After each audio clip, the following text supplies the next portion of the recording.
வா தம்பி வா தம்பி உட்காரு. என்ன விசேஷமா? ஆமாங்கண்ணா, அண்ணன் பையனுக்கு கல்யாணம். கல்யாணமா? ஆமாங்க. அதான் சரி பத்திரிக்கை வச்சுட்டு போலான்னு வந்தேன். நான் வைகாசி 3ஆம் தேதி கல்யாணம். மண்டபத்துல தான் வச்சிருக்கிறோம். கட்டாயமா குடும்பத்தோட வந்துருங்க. மொய் வாங்குறீங்க? ஆமாங்கண்ணா, பழைய மொய்யெல்லாம் இருக்குது. அப்புறம் மொய் வாங்கினா தானே பழைய மொய்யெல்லாம் வாங்க முடியும். சரிப்பா சரி பண்றேன்ப்பா கண்டிப்பா. சரி வந்துருங்க. அண்ணா வணக்கம்ண்ணா. வணக்கம் வணக்கம் தம்பி. உட்கார் உட்கார். என்ன விசேஷமா? ஆமாங்கண்ணா, பேராண்டிக்கு மொட்டை அடிச்சு காது குத்துறோம்ண்ணா. எத்தனாம் தேதி? வைகாசி 3ஆம் தேதிங்கண்ணா. வைகாசி 3ஆம் தேதியா? ஆமாங்கண்ணா. இந்தாங்கண்ணா பத்திரிக்கை. மொய் வாங்குறீங்க? வெளியில மொய் வச்சுட்டு 50 லட்சம் மேல இருக்குங்கண்ணா. அதெல்லாம் வசூல் பண்ணி ஆகணும்ண்ணா. 50 லட்சம் இருக்குதா? 50 லட்சம் மேல இருக்கு. சரிப்பா வந்துடுறேன்பா. சரி வரேங்கண்ணா. இவனும் வைகாசி 3ஆம் தேதி காது குத்துறான்.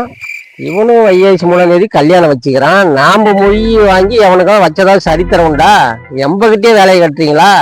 அன்னைக்கு நாம ஒரு விசேஷம் பண்ணிட வேண்டியதான். இப்ப தம்பி வாங்க வாங்க. என்னண்ணா வீட்டுல விசேஷங்களா? ஆமா தம்பி, ஊடு வந்து கால் போடுறான். சரி. ஊடு கட்டுறான். ஊடு கால் போடுறீங்களா? ஆமா. சரி. அது வந்து மொய் வாங்குறான்.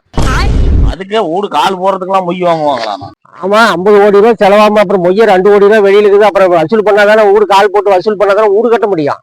என்னன்னா இது புதுசா இருக்குது. ஊடு கால் போடுறதுக்கெல்லாமா பத்திரிக்கை அடிச்சு வைப்பாங்க? ஆமா, காது குத்துறலாம் மொய் வாங்குறான், கல்யாணம் பண்றலாம் மொய் வாங்குறான். நான் ஊடு கால் போடுறதுக்கு மொய் வாங்க கூடாதா? அதான் சட்டக்கட்டம் போட்டுக்கிறாங்களா? அது மொய்யில வரமாட்டேன்னு எப்படி நான் வசூல் பண்றது?